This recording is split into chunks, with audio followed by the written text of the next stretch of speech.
Hello everyone. As part of learning generative AI, in this session we'll be talking about Transformer XL and Transformer XLM. Let us look at what exactly these two are. First, let us start with Transformer XL. Transformer XL, it is an extension to the transformer architecture which is designed to handle long sequences and which is trying to address the limitations or drawbacks of traditional transformers. It is introduced in the paper Transformer XL, Attentive Language Models Beyond a Fixed Length Context, which is trying to improve the ability of the model and which is trying to take care of the long-term dependencies by introducing two key innovations. One is segment level recurrence, the other one is relative positional encoding. What is segment level recurrence? Segment level recurrence means normal transformers, what exactly they are trying to do is they are processing the sequences which are processed using a fixed length context vector, and it also limits the long range dependencies between the input tokens, whereas the Transformer XL is introducing a mechanism which takes information from the previous segments and it can be used across multiple layers of the model.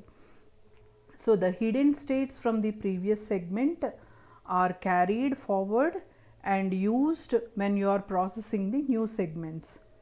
This enables the model to capture the dependencies of various input tokens over much longer contexts. Relative positional encoding. Standard transformers are using absolute positional encoding.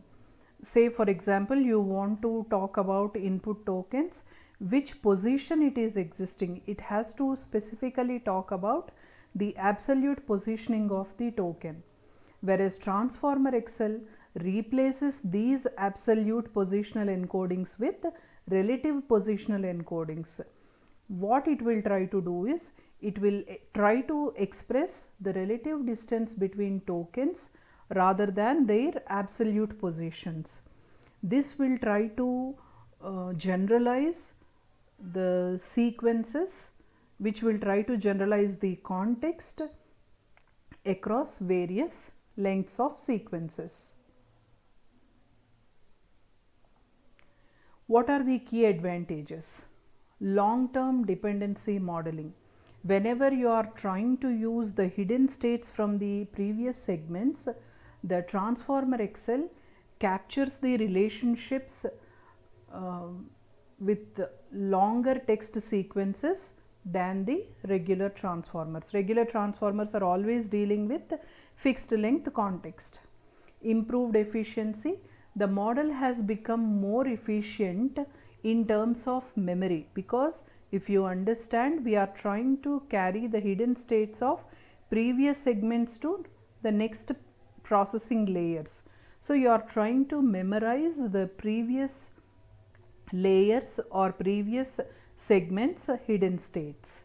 So this model is more memory efficient, and because you are able to remember the previous states, previous hidden states, it is like you are avoiding the time spent for reprocessing. Performance.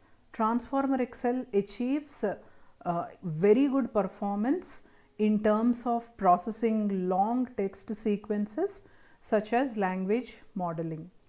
So to summarize, Transformer XL overcomes the limitations of standard transformers while working with longer sequences of input text. And this is particularly useful when we are working with the tasks which require to understand long-term dependencies like text generation, etc.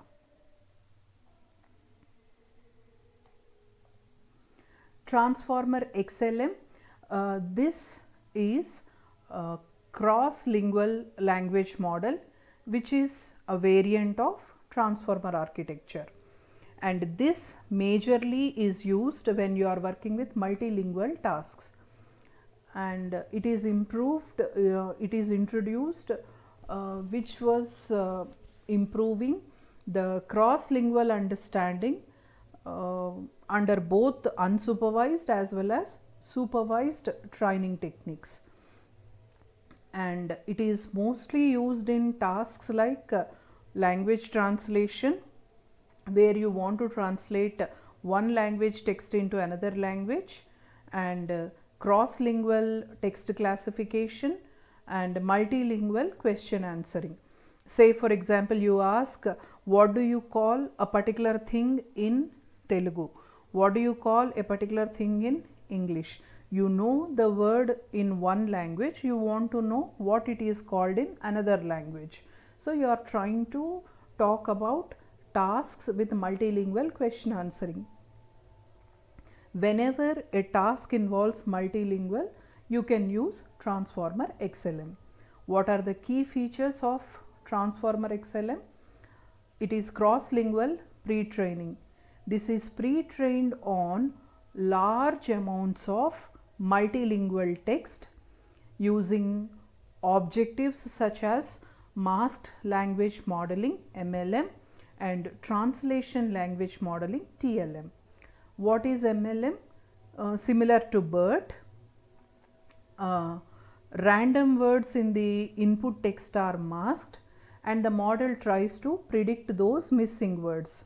So you try to mask some of the words and you are asking the model to predict those words. TLM, that is translation language modeling, this is for parallel bilingual data.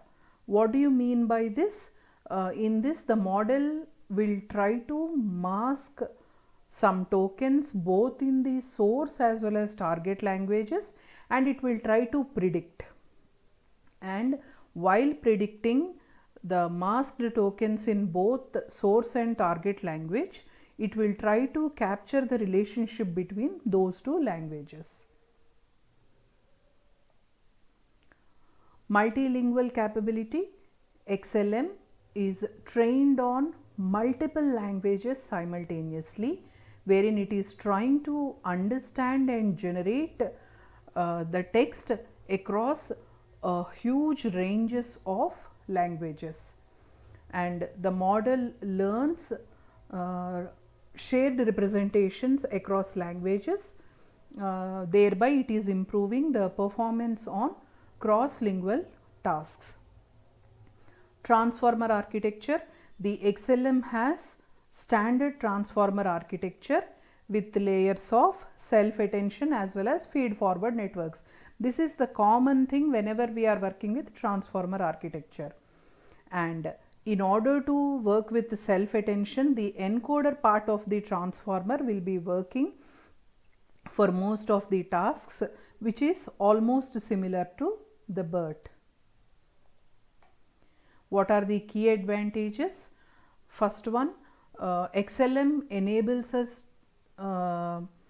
to use the knowledge across various languages. Whatever knowledge we are learning, that can be used across various languages, which will make it to perform the tasks with limited data in a certain language by taking help of the data from other languages. Unsupervised and supervised learning, it can be pre-trained using both unsupervised language modeling whenever you are working with a single language data, and supervised learning on parallel data when you are working with translations of multiple languages. And multilingual applications, XLM, because it is able to work with multiple languages, it is very effective for multilingual natural language processing tasks like translation, classification, understanding the language, etc. To summarize, it is extending the transformer model in order to work with multilingual and cross-lingual applications. This model is very effective while learning, when the model is trying to learn different languages under both supervised as well as unsupervised training methods. Let us look at quickly a case study wherein you are trying to improve the spell checker. Spell checker is a tool which detects and corrects spelling errors in a text. We know we work with MS Office. Suppose you are working with Word, it will try to show you the corrections. So traditional spell checkers are relying on the built-in dictionary and the string distance matrix in order to identify and suggest the corrections. However, when you are working with modern approaches, they are trying to use the machine learning and language models. This is just to improve the accuracy as well as handle the context sensitive errors. Let us quickly look at some of the examples. What is the objective of this task? The goal is to improve the performance of a basic spell checker, right? So what do you mean by improving the performance of a spell checker?